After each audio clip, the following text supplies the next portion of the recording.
अपने पेरेंट्स ਨੂੰ ਉੱਥੇ ਬੁਲਾਉਣਾ ਤੇ ਬੜੀਆਂ ਕੰਪਲਿਕੇਸ਼ਨਸ ਆਉਂਦੀਆਂ ਨੇ ਤੇ ਇਹ ਕੰਪਲਿਕੇਸ਼ਨਸ ਕਿਉਂ ਆਉਂਦੀਆਂ ਨੇ ਕਿੱਦਾਂ ਇਹਦੇ ਤੇ ਹੱਲ ਕੱਢਿਆ ਜਾਏ। ਪੀਆਰ ਹੈਗੀ ਹੈ ਆਪਣੇ ਪੇਰੈਂਟਸ ਤੇ ਗ੍ਰੈਂਡ ਪੇਰੈਂਟਸ ਦੀ ਉਹ ਬੇਸਿਕਲੀ ਮੈਂ ਕਹਾਂਗੀ ਲੋਟਰੀ ਬੇਸ ਸਿਸਟਮ ਵਾਂਗੂ ਹੈਗੀ ਹੈ। ਕੋਈ ਇਹ ਵੀ ਕ੍ਰਾਈਟੇਰੀਆ ਕਿ ਇੱਕ ਪਾਰਟਿਕੂਲਰ ਜੌਬ ਕਰਨ ਵਾਲੇ ਜਿਹੜੇ ਹੈਗੇ ਨੇ ਉਹੀ ਆਪਣੀ ਫੈਮਿਲੀ ਨੂੰ ਬੁਲਾ ਸਕਦੇ ਨੇ।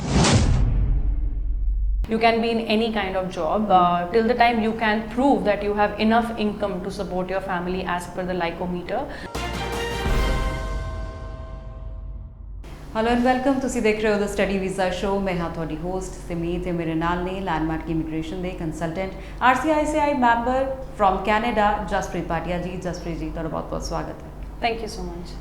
ओके जसप्रीत जी मैं चाहनी अज असीं गल करिए एक बड़े इंपॉर्टेंट टॉपिक बारे कि वो स्टूडेंट्स या फिर वो लोग जिहड़े कि इंडिया तो कैनेडा चले जाते हैं उत्थे PR भी लै लैंदे ने वधिया जॉब चल रही है सब कुछ ठीक है एंड वन फाइन डे उन्होंने अपने पेरेंट्स नूं उत्थे बुलाना तो बड़ियां कॉम्प्लिकेशनस आंदियां ने तो ये कॉम्प्लिकेशनस क्यों आंदियां ने किद्दां इहदे ते हल कढिया जाए जिहड़े पेरेंट्स नूं वो लैके जाना चाहुंदे ने उन्हां दी PR किद्दां हो सकदी है। बिल्कुल आई थिंक फैमिली रीयूनाइट करना कैनेडा का मेन मोटिव ऑलवेज रहिंदा है and Canada is one country जिहड़ी हमेशा फैमिली रीयूनिफिकेशन च बहुत ज़्यादा बिलीव करती है। एज यू सैड कि पेरेंट्स की स्पॉन्सरशिप किद्दां कीती जाए for people who are already in Canada.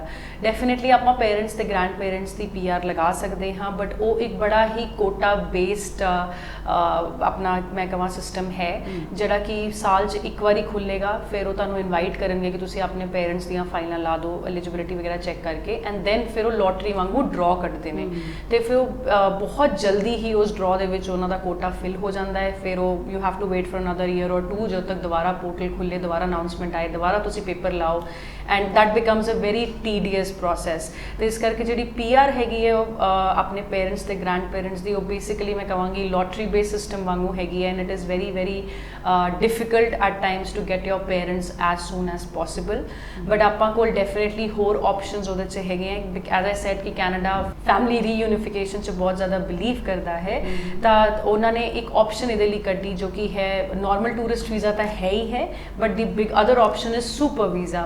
Super visa basically तुहाडे पेरेंट्स ते ग्रैंड पेरेंट्स लई हुंदा है जिहड़ा कि 10 साल की वैलिडिटी दे नाल आंदा है। तुहाडे पेरेंट्स नूं या ग्रैंड पेरेंट्स नूं अगले 10 साल का वो वीज़ा मिल जाता है। It is a tourist visa only but it is a multiple entry visa जिहड़ा कि 10 साल की वैलिडिटी नाल आंदा है। तुहाडे पेरेंट्स तुहाडे नाल कॉन्टीन्यूअस 2 साल तक रह सकते हैं।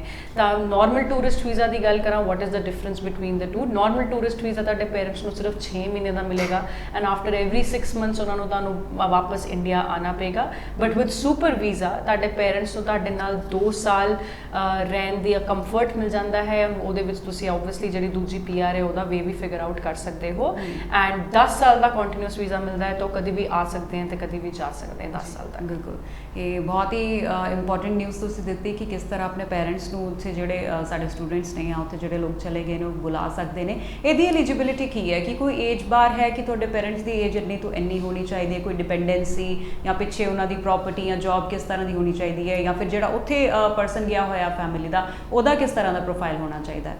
बिल्कुल आप अगर एलिजिबिलिटी की गल करिए तो पहली गल जो तुहाडा बच्चा कैनेडा हैगा है वो PR होना या सिटीजन होना बहुत जरूरी है। अगर तुम स्टूडेंट हो तो तुम डेफिनेटली सुपर वीज़ा तो अपने पेरेंट्स को नहीं बुला सकते। टेंपररी वर्कर हो तो भी नहीं बुला सकते। तुहाडा परमानेंट रेजिडेंट होना या कैनेडियन सिटीजन होना बहुत जरूरी है before you apply under this category of tourist visa. Secondly invitation letter होना चाहिए बच्चे तो पेरेंट्स लिए कि वो अपने पेरेंट्स का उत्थे पूरा फाइनैंशियली ख्याल रखेगा तो अपने पेरेंट्स को इनवाइट करना चाहता है for on this tourist visa. Thirdly जिवें तुसीं कहा कि पिछे जिहड़े पेरेंट्स हैं उन्हां दा क्या एलिजिबिलिटी है। पेरेंट्स की बेसिकली कोई एलिजिबिलिटी क्राइटेरिया है नहीं बस यही होना चाहिए कि उन्हां दा रिलेशन प्रूव होना चाहिए कि वो तुहाडा बच्चा है कैनेडा जिहड़ा हैगा बट दैन तुहाडी फैमिली टाइज कितनी स्ट्रोंग है पेरेंट्स की पिछे प्रॉपर्टी कितनी है उन्होंने फैमिली टाइज की हैं। फॉर एग्जाम्पल तुहाडे पेरेंट्स की कोई जॉब चल रही है इंडिया में तो वो अपनी वो लैटर ऑफ एम्प्लॉयमेंट लगा सकते हैं। अगर वो रिटायर्ड है तो ਉਹਨਾਂ ਦੀ ਪ੍ਰੋਪਰਟੀਜ਼ ਹੈਗੀਆਂ ਉਹ ਪਿੱਛੇ ਆਪਣੀ ਪ੍ਰੋਪਰਟੀ ਦੀਆਂ ਰਿਪੋਰਟਸ ਲਗਾ ਸਕਦੇ ਹੈ, ਸੀਏ ਰਿਪੋਰਟਸ ਲਗਾ ਸਕਦੇ ਹੈ, ਇਵੈਲੂਏਸ਼ਨ ਲਗਾ ਸਕਦੇ ਹੈ ਆਪਣੀ that they are well to do and ਉਹ ਵਾਪਸ ਉਹਨਾਂ ਦੇ ਸਟਰੋਂਗ ਟਾਈਜ਼ ਹੈਗੇ ਹੈ ਇੰਡੀਆ ਦੇ ਨਾਲ ਬੇਸਿਕਲੀ। ਥਰਡਲੀ ਟਾਕਿੰਗ ਅਬਾਊਟ ਕਿ ਜਿਹੜਾ ਬੱਚਾ ਹੈ ਜਿਹੜਾ ਆਪਣੇ ਪੇਰੈਂਟਸ ਨੂੰ ਟੂਰਿਸਟ ਵੀਜ਼ਾ ਤੇ ਬੁਲਾਏਗਾ ਉਹਦੀ ਕੀ ਐਲੀਜੀਬਿਲਿਟੀ ਹੋਣੀ ਚਾਹੀਦੀ ਹੈ। ਉਹਨਾਂ ਦੀ ਐਲੀਜੀਬਿਲਿਟੀ ਇਹ ਹੋਣੀ ਚਾਹੀਦੀ ਹੈ ਕਿ ਉਹਨਾਂ ਕੋਲ ਐਟਲੀਸਟ 1 ਸਾਲ ਦਾ ਜਿਹੜਾ ਹੈ ਉਹ T4 ਮਤਲਬ ਕਿ ਇਨਕਮ ਟੈਕਸ ਸਟੇਟਮੈਂਟ ਹੋਣੀ ਜ਼ਰੂਰੀ ਹੈ। ਉਹਨਾਂ ਦੀ ਇੰਨੀ ਇਨਕਮ ਹੋਣੀ ਜ਼ਰੂਰੀ ਹੈ ਐਟਲੀਸਟ 30 ਤੋਂ $7,000 ਤੱਕ, ਮਤਲਬ ਇਟਸ ਨਾਟ ਕਿ ਇੱਕ depending on the number of people in the family. ਤੁਸੀਂ ਅਗਰ ਇਕੱਲੇ ਬੱਚੇ ਹੈਗੇ ਹੋ ਜਿਹੜੇ ਆਪਣੇ ਪੇਰੈਂਟਸ ਨੂੰ ਬੁਲਾ ਰਹੇ ਹੈ ਤਾਂ ਤੁਹਾਡੀ $30,000 ਤੋਂ $32,000 ਦੀ ਇਨਕਮ ਹੋਣੀ ਚਾਹੀਦੀ ਹੈ ਟੂ ਪ੍ਰੂਫ ਕਿ ਤੁਸੀਂ ਆਪਣੇ ਪੇਰੈਂਟਸ ਦਾ ਖਿਆਲ ਰੱਖ ਸਕਦੇ ਹੋ। ਅਗਰ ਤੁਸੀਂ 2 ਜਣੇ ਹੋ ਐਜ਼ ਅ ਕਪਲ ਹੋ ਤਾਂ ਤੁਹਾਡੀ ਇਨਕਮ ਅਰਾਊਂਡ $35,000 ਹੋਣੀ ਚਾਹੀਦੀ ਹੈ। ਸੋ ਐਨ ਐਂਡ ਸੋ ਫੋਰਥ। ਤੁਸੀਂ ਸਾਡੇ ਨਾਲ ਟੱਚ ਬੇਸ ਕਰ ਸਕਦੇ ਹੋ, ਵੀ ਕੈਨ ਐਕਸਪਲੇਨ ਯੂ। ਇਹਨੂੰ ਆਪਾਂ ਕਹਿੰਦੇ ਆ ਲਾਈਕੋ। ਆਪਾਂ ਇਹਦੇ ਉੱਤੇ ਤੁਹਾਨੂੰ ਡੈਫੀਨੇਸ਼ਨ ਦੇ ਸਕਦੇ ਹਾਂ ਕਿ ਤੁਹਾਡੀ ਇਨਕਮ ਕਿੰਨੀ ਹੋਣੀ ਚਾਹੀਦੀ ਹੈ ਟੂ ਪ੍ਰੂਵ ਦਿਸ ਇਨਕਮ ਕਿ ਤੁਹਾਡੀ ਇੰਨੀ ਹਾਊਸ ਹੋਲਡ ਇਨਕਮ ਹੈਗੀ ਹੈ। ਤੁਸੀਂ ਆਪਣੇ ਪੇ ਸਟਬਸ ਲਗਾਓਗੇ, ਆਪਣਾ ਇੰਪਲੋਇਮੈਂਟ ਲੈਟਰ ਲਗਾਓਗੇ, ਆਪਣਾ ਕੈਨੇਡਾ ਦਾ ਇਨਕਮ ਟੈਕਸ ਲਗਾਓਗੇ, ਇਹ ਸਾਰੇ ਪੇਪਰ ਲਗਾਓਗੇ। ਥਰਡਲੀ ਬਹੁਤ ਇੰਪੋਰਟੈਂਟ ਇੱਕ ਪੇਪਰ ਲੱਗੇਗਾ which is your insurance for your parents, ਜਿਹੜੀ ਕਿ ਕਵਰੇਜ ਹੋਣੀ ਚਾਹੀਦੀ ਹੈ $1 ਲੱਖ ਦੀ ਐਂਡ ਉਹ ਵੈਲਿਡ ਹੋਣੀ ਚਾਹੀਦੀ ਹੈ from the date of entry of your parents until 1 year. If it is not valid until 1 year then you can face refusal on your application. So these are the most important points to be taken care of.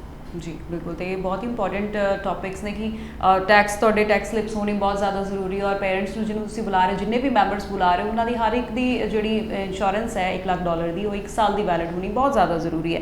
ਤੇ ਜਸਪ੍ਰੀਤ ਜੀ, ਉੱਥੇ ਜਿਹੜੇ ਲੋਕ ਸਾਡੇ ਇੱਥੋਂ ਜਾਂਦੇ ਨੇ, ਉੱਥੇ ਸਟੱਡੀ ਵੀ ਕਰਦੇ ਨੇ, ਅਲੱਗ-ਅਲੱਗ ਤਰੀਕੇ ਦੀਆਂ ਜੌਬਸ ਕਰਦੇ ਨੇ, ਕੋਈ ਇਹ ਵੀ ਕ੍ਰਾਈਟੇਰੀਆ ਹੈ ਕਿ ਇੱਕ ਪਰਟੀਕੂਲਰ ਜੌਬ ਕਰਨ ਵਾਲੇ ਜਿਹੜੇ ਹੈਗੇ ਨੇ ਉਹੀ ਆਪਣੀ ਫੈਮਿਲੀ ਨੂੰ ਬੁਲਾ ਸਕਦੇ ਨੇ ਜਾਂ ਫਿਰ ਕਿਸੇ ਵੀ ਲੈਵਲ ਦੀ ਜੌਬ ਵਾਲੇ ਆਪਣੀ ਫੈਮਿਲੀ ਨੂੰ ਬੁਲਾ ਸਕਦੇ ਨੇ? ਨਹੀਂ, once you are a permanent resident or a Canadian citizen, ਤੁਸੀਂ ਕੋਈ ਵੀ ਜੌਬ ਕਰ ਸਕਦੇ ਹੋ। ਤੁਸੀਂ ਕੈਸ਼ੀਅਰ ਹੋ ਸਕਦੇ ਹੋ, ਤੁਸੀਂ ਟਰੱਕ ਡਰਾਈਵਰ ਹੋ ਸਕਦੇ ਹੋ, ਤੁਸੀਂ ਮੈਨੇਜਰ ਹੋ ਸਕਦੇ ਹੋ, ਤੁਸੀਂ you can be in any kind of job till the time you can prove that you have enough income to support your family as per the ਲਾਈਕੋਮੀਟਰ, ਜਿਹੜਾ ਮੈਂ ਤੁਹਾਨੂੰ ਹੁਣੇ ਦੱਸਿਆ ਕਿ ਤੁਹਾਡੀ ਇਨਕਮ ਦੇ ਹਿਸਾਬ ਨਾਲ ਤੁਸੀਂ ਉਹਨਾਂ ਨੂੰ ਇਨਵਾਈਟ ਕਰ ਸਕਦੇ ਹੋ। ਤੇ ਅਗਰ ਤੁਸੀਂ ਉਹ ਮੀਟ ਕਰ ਰਹੇ ਹੋ, ਚਾਹੇ ਤੁਸੀਂ ਕਿਸੇ ਕੈਸ਼ੀਅਰ ਹੋ, ਚਾਹੇ ਤੁਸੀਂ ਊਬਰ ਡਰਾਈਵਰ ਕਿਉਂ ਨਹੀਂ ਹੋ, till the time you are paying your taxes legally, till the time you have everything to prove your income, there is no issue and there is no criteria ਕਿ ਤੁਹਾਡੀ job ਕਿਹੜੀ ਹੋਣੀ ਚਾਹੀਦੀ ਹੈ। ਬਿਲਕੁਲ। ਤੇ ਕਿੰਨੇ ਮੈਂਬਰਸ ਨੂੰ ਤੁਸੀਂ ਆਪਣਾ, ਮਤਲਬ ਜਿਹੜੇ ਲੋਕ ਸਾਡੇ ਉੱਥੇ ਗਏ ਨੇ, ਕਿੰਨੇ ਮੈਂਬਰਸ ਨੂੰ ਬੁਲਾ ਸਕਦੇ ਨੇ? ਇਹਦੀ ਵੀ ਕੋਈ ਲਿਮਿਟੇਸ਼ਨ ਹੈ? ਲਿਮਿਟੇਸ਼ਨ ਅੱਜ ਤੱਕ ਕੋਈ ਹੈ ਨਹੀਂ। ਤੁਸੀਂ ਆਪਣੇ ਪੇਰੈਂਟਸ ਨੂੰ ਹੀ ਇਨਵਾਈਟ ਕਰੋਗੇ, ਜਿਵੇਂ ਤੁਹਾਡੇ ਮਦਰ ਤੇ ਫਾਦਰ ਹੈਗੇ ਆ ਉਹਨਾਂ ਨੂੰ ਇਨਵਾਈਟ ਕਰੋਗੇ, ਫਿਰ ਤੁਸੀਂ ਅਲੱਗ ਤੋਂ ਐਪਲੀਕੇਸ਼ਨ ਲਗਾ ਸਕਦੇ ਹੋ, ਆਪਣੇ ਗ੍ਰੈਂਡ ਪੇਰੈਂਟਸ ਦੀ ਵੀ ਲਗਾ ਸਕਦੇ ਹੋ। ਤੇ ਤੁਸੀਂ ਉਹਦੇ ਵਿੱਚ, ਬਟ ਜਦੋਂ ਤੁਸੀਂ ਲਗਾਓਗੇ ਤੁਹਾਡੇ ਨੰਬਰ ਆਫ ਮੈਂਬਰਸ ਵੱਧ ਜਾਣਗੇ। ਫੋਰ ਐਗਜ਼ਾਮਪਲ, ਤੁਸੀਂ ਪਹਿਲਾਂ ਆਪਣੇ ਪੇਰੈਂਟਸ ਨੂੰ ਇਨਵਾਈਟ ਕੀਤਾ ਤੇ ਤੁਸੀਂ ਹੁਣ ਇਕੱਲੇ ਰਹਿ ਰਹੇ ਸੀ Canada, now you are living with your parents, ਤੁਸੀਂ 3 ਬੰਦੇ ਹੋ ਗਏ। ਹੁਣ ਤੁਸੀਂ 3 ਬੰਦਿਆਂ ਦੀ ਇਨਕਮ ਦਿਖਾਣੀ ਹੈ ਕਿ ਤੁਸੀਂ, ਤੁਹਾਡਾ ਉਹ ਲਾਈਕੋਮੀਟਰ 32,000 ਤੋਂ ਫਿਰ ਮੇਬੀ $40,000 ਹੋ ਜਾਏਗਾ। I am just giving a broad figure. ਉਹ 40,000 ਹੋ ਜਾਏਗਾ। $40,000 ਦੀ ਇਨਕਮ ਤੁਸੀਂ ਅਗਰ ਪ੍ਰੂਫ ਕਰ ਪਾਓਗੇ ਅਲੋਂਗ ਵਿਦ 2 ਪੀਪਲ ਜਿਹੜੇ ਤੁਸੀਂ ਐਡੀਸ਼ਨਲੀ ਹੋਰ ਬੁਲਾਉਣਾ ਚਾਹੁੰਦੇ ਹੋ ਹੁਣ Canada, which is your grandparents, ਤੁਸੀਂ ਉਹਨਾਂ ਦਾ ਵੀ ਇਨਕਮ ਦੇਖ ਕੇ ਤੁਸੀਂ ਉਹ 6 ਬੰਦਿਆਂ ਦੀ ਅਗਰ ਇਨਕਮ ਟੋਟਲ ਪ੍ਰੂਫ ਕਰ ਸਕਦੇ ਹੋ। For example, you have good income of $70,000 to $80,000 yearly on your T4, ਤਾਂ ਤੁਸੀਂ then definitely you can invite your parents and grandparents. ਜੀ ਬਿਲਕੁਲ। ਤੇ ਜਿਹੜੇ ਕਪਲਸ ਉੱਥੇ ਰਹਿ ਰਹੇ ਨੇ, ਹਸਬੈਂਡ ਐਂਡ ਵਾਈਫ ਨੇ, ਉਹਨਾਂ ਦੀ ਮਤਲਬ ਫੈਮਿਲੀ ਵੀ ਹੁੰਦੀ ਹੈ ਔਰ ਇਨ-ਲॉज ਵੀ ਹੁੰਦੇ ਨੇ, ਤੇ ਉਹ ਦੋਨਾਂ ਦੀ ਕੰਬਾਈਨਡ ਇਨਕਮ ਇਫੈਕਟਿਵ ਹੁੰਦੀ ਹੈ ਉਹਦੇ 'ਚ? ਬਿਲਕੁਲ। ਫੋਰ ਐਗਜ਼ਾਮਪਲ, ਹੁਣ ਇੱਕ ਹਸਬੈਂਡ ਵਾਈਫ ਹੈਗੇ ਆ, husband the for example job ਨਹੀਂ ਹੈਗੀ, ਲੇਕਿਨ ਹਸਬੈਂਡ ਆਪਣੇ ਪੇਰੈਂਟਸ ਨੂੰ ਬੁਲਾਉਣਾ ਚਾਹੁੰਦਾ ਹੈ, ਤਾਂ ਕਿਆ ਸਿਰਫ ਹਸਬੈਂਡ ਹੀ ਆਪਣੇ ਪੇਰੈਂਟਸ ਨੂੰ ਬੁਲਾ ਸਕਦਾ ਹੈ, ਵਾਈਫ ਸਪੋਰਟ ਨਹੀਂ ਕਰ ਸਕਦੀ? ਇਹੋ ਜਿਹਾ ਬਿਲਕੁਲ ਨਹੀਂ ਹੈ। ਵਾਈਫ ਕੈਨ ਬੀ ਅ ਕੋ ਸਾਈਨਰ ਇਨ ਦਿਸ। ਵਾਈਫ ਆਪਣੇ ਪੇਪਰ ਲਗਾ ਸਕਦੀ ਹੈ ਅਗਰ ਵਾਈਫ ਦੀ ਜੌਬ ਹੈ, ਹਸਬੈਂਡ ਦੀ ਜੌਬ ਨਹੀਂ ਹੈ।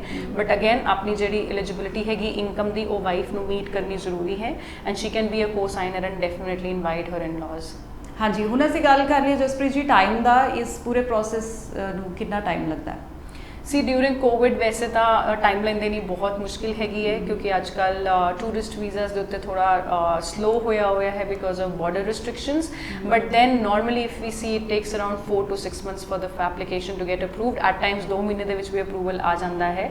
It totally depends which visa office and which visa officer gets your file. ਤਾਂ ਆਪਾਂ 2 ਤੋਂ 6 ਮਹੀਨੇ ਦੇ ਵਿੱਚ ਤਾਂ ਆਪਾਂ ਬ੍ਰੈਕਟ ਲੈ ਸਕਦੇ ਹਾਂ ਫॉर ਐਨ ਅਪਰੂਵਲ। ਜੀ ਬਿਲਕੁਲ। ਤੇ ਬਹੁਤ ਜ਼ਿਆਦਾ ਟਾਈਮ ਨਹੀਂ ਹੈਗਾ, 2 ਤੋਂ 6 ਮਹੀਨੇ ਮੈਨੂੰ ਲੱਗਦਾ ਇੰਨਾ ਟਾਈਮ ਤਾਂ ਵੈਸੇ ਹੀ ਕਿਸੇ ਹੋਰ ਪ੍ਰੋਸੈਸ ਨੂੰ ਵੀ ਅਗਰ ਅਸੀਂ ਲਗਾਈਏ ਤਾਂ 2 ਤੋਂ 6 ਮਹੀਨੇ ਨਾਰਮਲ ਜਿਹਾ ਟਾਈਮ ਹੈ ਬਿਲਕੁਲ।